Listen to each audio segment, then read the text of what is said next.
Hello everyone, it's me Gobi from Panama Wine Review. Today we're going to be tasting Viña Tondonia Reserva 2003.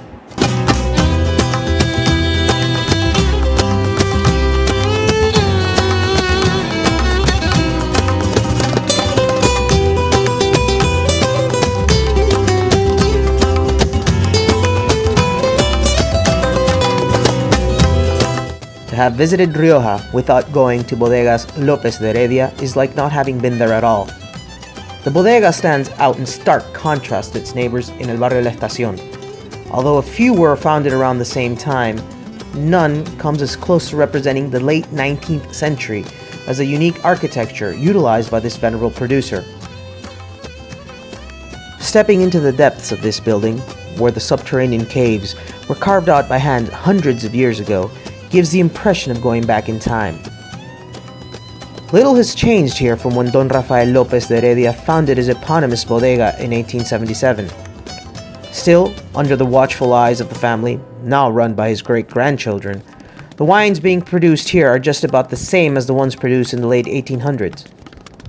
In fact, the winemaking and much of the equipment used today date back to those early years. Right on the banks of the Ebro River, which can be reached by exiting the bodega's extensive subterranean cellars, you can have a brief glimpse of their vineyards. The grapes are harvested from 4 important vineyards, each making a distinctive wine. Viña Cubillo and Gravonia are both crianza levels, one being red and the latter white.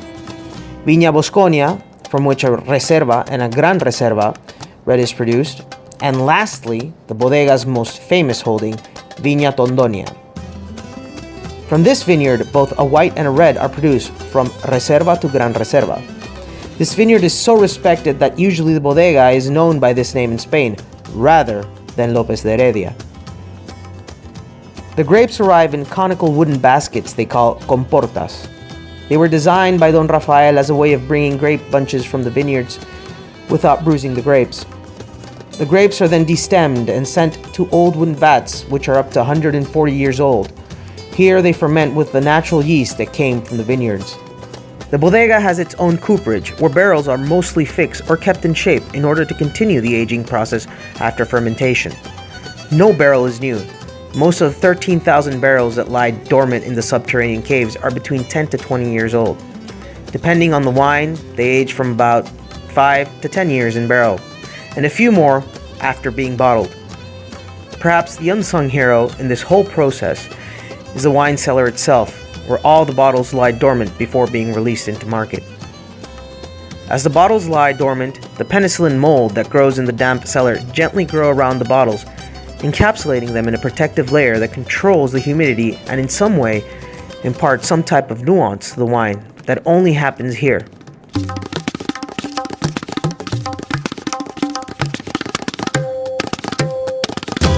Viña Tondonia Reserva 2003.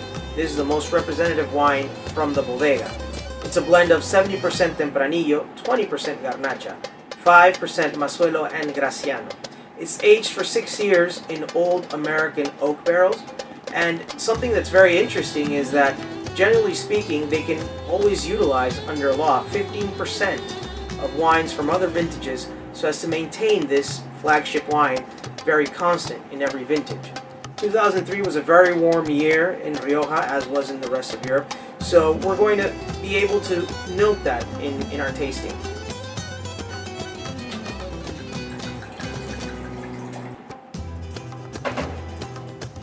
Immediately we could see that it's a very translucent wine. It has a bit of age to it. It's starting to brown on the corners, on the rim. A very Tondonia nose. Generally, this wine, if you've gone to the bodega, this will smell just like their wine cellar. It's very particular to their wine, and it's very particular to their style. Very old world, earthy, musty. It's dirty, but in a nice way. You can also get some dried black fruits, licorice, roasted meats, and some spices.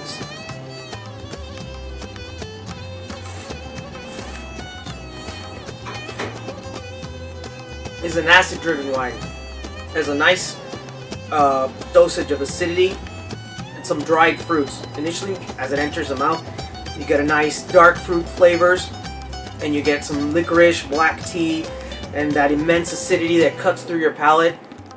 And then you have some roasted game, roasted meats, some spices on the end. Comparing this to other Tondonias, it's a bit weak. The fruit is much more elevated than previous years, and generally speaking, a wine that's gone through this much aging in oak barrels, you would usually feel the wood, but it doesn't really shine through here. It's an amazing wine. It's a traditional wine. It's an exception in Rioja. This is like drinking history. Only after having visited the cellars of this winery is it that I truly came to understand the wine. Every bottle of wine I open from Lopez de Heredia immediately reminds me of their cellar and that very particular earthy, damp aroma, as well as the smell of the wine that emanated from the barrels. They still remain true to their legacy. The history of Rioja is in a way kept alive by every bottle that is produced here. These wines are a testament to the vision of Don Rafael, a pioneer that developed a way to keep the past very much alive and relevant in the 21st century.